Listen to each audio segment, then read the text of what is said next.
ഇന്ന് ഏവങ്കേലിയനായി വായിച്ച ഭാഗം വളരെ പരിചിതമായൊരു ഭാഗമാണ്.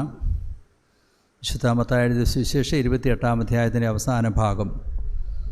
രണ്ട് സ്ത്രീകളെക്കുറിച്ച് അവിടെ കാണുന്നുണ്ട്, മഗ്ദലക്കാരത്തി മറിയയും മറ്റേ മറിയയും. എന്താണ് ഇന്നത്തെ ദിവസത്തിൻ്റെ പ്രത്യേകത?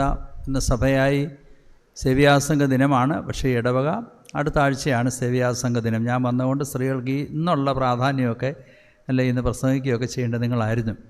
അടുത്ത ആഴ്ചത്തേക്ക് മാറ്റി വെച്ചിരിക്കുന്ന അച്ഛൻ പറഞ്ഞത്. എങ്കിലും ഇന്നത്തെ ഏവങ്കേലിയോൻ സ്ത്രീകളുമായി പ്രതിപാദിക്കുന്ന ഭാഗമാണ്. 2-3 പാഠങ്ങൾ നമ്മൾ വായിച്ചു. ഇന്ന് സഭയായി തിരഞ്ഞെടുത്തിരിക്കുന്ന വിഷയം പരിവർത്തനത്തിൻ്റെ പ്രഘോഷകരും പ്രയോക്താക്കളുമാണ്. സ്ത്രീകൾ പരിവർത്തനത്തിൻ്റെ, മാറ്റത്തിൻ്റെ പ്രഘോഷകരാണ്, പ്രയോക്താക്കളാണ്. Women are agents for change and speakers, പ്രഘോഷകർ, അത് പ്രഘോഷിക്കുന്നവരാണ്. 1-ാം പാഠമായി വായിച്ചു കേട്ടത് ദബോര എന്നൊരു പ്രവാചകിയുടെ കാര്യമാണ്. 1-ാം പാഠം ദബോര, ന്യായപാലനം ചെയ്ത പ്രവാചകി. ഇസ്രായേൽ ജനം ദൈവത്തിനെതിരായി പാപം ചെയ്തപ്പോൾ ജനം കഷ്ടത അനുഭവിച്ചു. അപ്പോൾ അവരെ വിടുവിക്കാൻ ദൈവം ഉപയോഗിച്ച ആളാണ് ദബോര എന്ന പ്രവാചകി. ആ പ്രവാചകിയുടെ നേതൃത്വത്തിൽ ഇസ്രായേൽ ജനത്തിന് വിടുതൽ കൊടുത്തു. ബാറാഖ് എന്ന് പറയുന്ന ഒരു ആളിനെ വിളിച്ചിട്ട് പറഞ്ഞു, നീ പോയി അവരോട് യുദ്ധം ചെയ്യണം, ഞാനും നിൻ്റെ കൂടെ വരാം. ദബോര എന്ന ഒരു സ്ത്രീ, ഒരു പ്രവാചകി, ഇസ്രായേൽ ജാതിയുടെ മുഴുവൻ അവരുടെ വിടുതലിന് വേണ്ടി ശ്രമിച്ച ഒരു സ്ത്രീയാണ്, ഒരു പ്രവാചകി. ഒരു സ്ത്രീയിലൂടെ ഉണ്ടായതായിട്ടുള്ള മാറ്റം ഞാൻ വിശദീകരിക്കുന്നില്ല. തയ്യത്തേര പട്ടണത്തിൽ തബീഥ എന്ന ഒരു സ്ത്രീ എല്ലാവർക്കും നന്മ ചെയ്ത് ജീവിച്ചിരുന്ന ഒരു സ്ത്രീയാണ്. അവൾ മരിച്ചുപോയി. അവളെക്കുറിച്ച് വിലപിക്കുന്ന ഒരു നാട്. പത്രോസ് അതുവഴി വന്നപ്പോൾ പത്രോസിനെ അതുവഴി വിളിച്ചു കൊണ്ടുവരുമ്പോൾ എല്ലാവരും വിലപിക്കുക, ഇവൾ ഞങ്ങൾക്ക് നല്ല പ്രവൃത്തി ചെയ്തു, നല്ലവളായിരുന്നു അവൾ. ഈ സ്ത്രീയെക്കുറിച്ചുള്ള സാക്ഷ്യമാണ്. ആ പട്ടണത്തിലുള്ള എല്ലാവരും അവളെക്കുറിച്ച് നല്ലത് മാത്രമേ പറയുവാനുള്ളൂ. പത്രോസ് അവളെ ഉയർത്തെഴുന്നേൽപ്പിക്കുന്നതായി കാണുന്നു. നന്മ ചെയ്ത് ജീവിച്ച ഒരു സ്ത്രീ തബീഥ. ഇന്ന് വായിച്ചതായിട്ട് ഭാഗത്തെ മഗ്ദലക്കാരത്തി മറിയയും മറ്റേ മറിയയും അതിരാവിലെ ഇരുട്ടോടെ കല്ലറയ്ക്കൽ ചെന്നു. പുരുഷന്മാർക്ക് പോലും ഇല്ലാതിരുന്ന ധൈര്യം ആർക്കുണ്ടായിരുന്നു? സ്ത്രീകൾക്കുണ്ടായിരുന്നു. ഇന്ന് ധൈര്യമാണ് പറയാനല്ലേ? സ്ത്രീകൾക്കായിരുന്നു ആ ധൈര്യം ഉണ്ടായിരുന്നു. പുരുഷന്മാർ പോലും ഭയപ്പെട്ടു, ശിഷ്യന്മാർ പോലും ഭയപ്പെട്ടു. സ്ത്രീകളോട് കല്ലറയിലേക്ക് ചെല്ലുന്നു. വലിയ ഭൂകമ്പം ഉണ്ടാകുന്നു, കല്ലുരുട്ടി മാറ്റുന്നു, ദൂതൻ അതിന്മേലിരിക്കുന്നു. ദൂതൻ പറയുന്നു, വന്ന് കാൺമീൻ, come and see, come and see. യേശു ഉയർത്തെഴുന്നേറ്റു എന്ന് വന്ന് കണ്ട് അനുഭവിച്ചറിയാൻ അവരോട് പറയുക. എന്നിട്ട് പറയുന്നു, ഗോ, നിങ്ങൾ പോകുവീൻ. 3, പറവീൻ. ആരോട് പറയണം? ശിഷ്യന്മാരോട് പോയി പറയണം, അവൻ ഉയർത്തെഴുന്നേറ്റിരിക്കുന്നു. 3 സ്റ്റെപ്പാണ് അവരെക്കുറിച്ച് പറഞ്ഞു. 1, കം ആൻഡ് എക്സ്പീരിയൻസ്. ആർക്കാണ് ഇത് പറയാൻ കഴിയുന്നത്? അനുഭവിച്ചറിയുന്നവർക്ക് മാത്രമേ ലോകത്തിന് സാക്ഷ്യം നൽകാൻ കഴിയുകയുള്ളൂ. യേശു ഉയർത്തെഴുന്നേറ്റു എന്ന് അനുഭവിച്ചറിയുന്നവർക്ക് മാത്രമേ.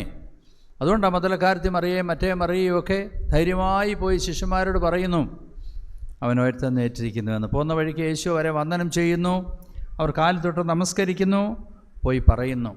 അനുഭവമില്ലാതെ പറയുവാൻ കഴിയുകയില്ല. നമുക്കൊക്കെ അനുഭവം ജീവിതത്തിൽ ഉണ്ടാവണം. നല്ലൊരു ഉദാഹരണമാണ് തോമസ് അപ്പോസ്തലൻ പറയുന്നത്, ഞാൻ അവൻ്റെ ആണിപ്പഴത്തിൽ വിരലിടുകയും വിലാപ്പുറത്ത് കൈയിടുകയും ചെയ്തല്ലാതെ വിശ്വസിക്കുകയില്ല. നമുക്ക് നമ്മോട് തന്നെ ചോദിക്കാം, യേശു ഉയർത്തെഴുന്നേറ്റു എന്നുള്ളത്, യേശു ജീവിക്കുന്നു എന്നുള്ളത് നമ്മുടെ അനുഭവമാണോ? അനുഭവരസത്തോടെ നമുക്ക് പറയുവാൻ കഴിയുമോ? യേശു ഉയർത്തെഴുന്നേറ്റിരിക്കുന്നു, he is my lord, he is my saviour, വന്ന് കാൺമീൻ. ഈ ഒരു അനുഭവം നമുക്കുണ്ടായെങ്കിൽ മാത്രമേ, അത് സ്ത്രീ ആകട്ടെ പുരുഷനാകട്ടെ, ഈ അനുഭവമില്ലാതെ ആരോടും ഒന്നും പറയാനായിട്ട് കഴിയില്ല. 2, ഈ അനുഭവം ഉണ്ടായി കഴിയുമ്പോൾ എന്ത് സംഭവിക്കും? ശമര്യക്കാരത്തി സ്ത്രീയോട് മാത്രമേ വേദോത്സവത്തിൽ യേശു ഞാൻ തന്നെ മശിഹ എന്ന് പറഞ്ഞിട്ടുള്ളൂ. ശമര്യക്കാരത്തി സ്ത്രീയോട് മാത്രമേ പറഞ്ഞുള്ളൂ. കണച്ചേരിയെ വെള്ളം കോരാൻ വന്ന ശമര്യക്കാരത്തി സ്ത്രീയോട് പറയുന്നു, ഞാൻ മശിഹ ആകുന്നു. അവൾ പുറപ്പെടുന്നു. നിങ്ങൾ പോയി സുവിശേഷം അറിയിക്കാനാണ്. അതുകൊണ്ട് ഇന്ന് വീട് വിട്ട് പോകണമെന്നൊന്നും ഞാൻ പറയുന്നില്ല. ആദ്യം വീട്ടിൽ തന്നെ തുടങ്ങണം. ഈ അനുഭവം ഉള്ളവർ എവിടെ സുവിശേഷം അറിയിക്കണം? വീട്ടിൽ തന്നെ അറിയിക്കണം. ഒരു നല്ല അമ്മ വീട്ടിലുണ്ടെങ്കിൽ അവളൊരു സുവിശേഷകയാണ്. ഈ അനുഭവമുള്ള ഒരു സ്ത്രീ ഒരു വീട്ടിലുണ്ടെങ്കിൽ അവൾ വിളക്കാണ്. അമ്മ വിളക്കെന്നൊക്കെ പറയുമല്ലോ. മക്കൾക്ക് വഴികാട്ടിയായിരിക്കുന്ന അമ്മയാണ്. ഈ അനുഭവമുള്ളൊരമ്മയ്ക്ക് മാത്രമേ മക്കൾക്ക് യേശുവിനെ കാണിച്ചു കൊടുക്കാൻ കഴിയുള്ളൂ. ദൂരെ എങ്ങും പോകണ്ട. എന്നാൽ വീട്ടിനുള്ളിൽ മാത്രം ഒതുങ്ങി നിൽക്കേണ്ട സാക്ഷ്യമല്ല, അത് പ്രധാനമാണ്. അയൽപക്കത്തേക്ക് പോകണം. അയൽപക്കത്ത് സാക്ഷ്യം വേണം. ചുറ്റുപാടുകളിൽ സാക്ഷ്യം വേണം. അയൽപക്കക്കാരുടെ ഇടയിൽ സാക്ഷ്യം. അതാ പോവുക എന്ന് പറയുന്നു. പോവുക. ഈ സത്യം അറിഞ്ഞുവെങ്കിൽ, ഈ അനുഭവമുണ്ട് എങ്കിൽ നമ്മളിൽ മാത്രം ഒതുക്കി നിർത്താനല്ല, മറ്റുള്ളവരോട് പ്രഘോഷിക്കുക. പറവീൻ, യേശു ആരാണെന്ന് മറ്റുള്ളവരോട് പറയാൻ മടിക്കരുത്. Who is Jesus to me, ഇത് പറയാൻ നമുക്ക് കഴിയണം. മഗ്ദലക്കാരത്തി മറിയ, മറ്റേ മറിയ ശിഷ്യന്മാരോട് പറയുമ്പോൾ അവർക്ക് അനുഭവമുണ്ടായി. അവർ പോയി ശിഷ്യന്മാരോട് പറയുന്നു. പ്രിയമുള്ളവരെ, പ്രത്യേകിച്ച് സഹോദരിമാരെ, നമ്മുടെ ജീവിതത്തിൽ ഈ ഒരു അനുഭവം ഉണ്ട് എന്ന് ഉറപ്പ് വരുത്താൻ നമുക്ക് കഴിയണം. Jesus is risen. യേശു ഉയർത്തെഴുന്നേറ്റിരിക്കുന്നു. യേശു എൻ്റെ കർത്താവ്. കുഞ്ഞുങ്ങളോട് ഞാൻ ചോദിച്ചത് കുഞ്ഞുങ്ങളോട് മാത്രമല്ല, നമുക്കൊക്കെ പറയാൻ കഴിയണം. He is my lord. യേശു എൻ്റെ കർത്താവ് എന്ന അനുഭവസ്ഥർ പറയണം.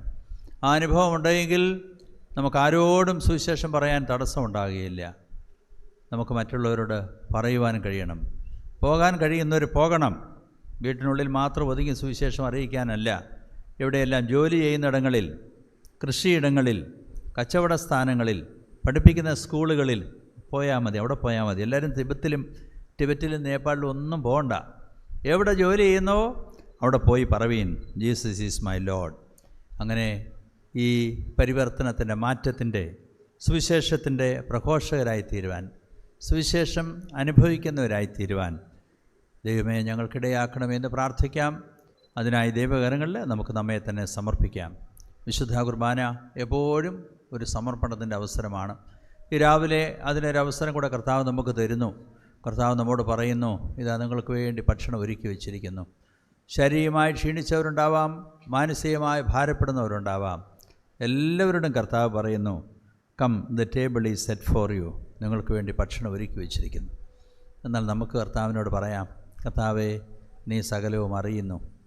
നിനക്ക് മുൻപാകെ ഒന്നും മറവായിരിക്കുന്നില്ല. അതാകട്ടെ നമ്മുടെ കുമ്പസാരം. കർത്താവേ, നീ സകലവും അറിയുന്നു.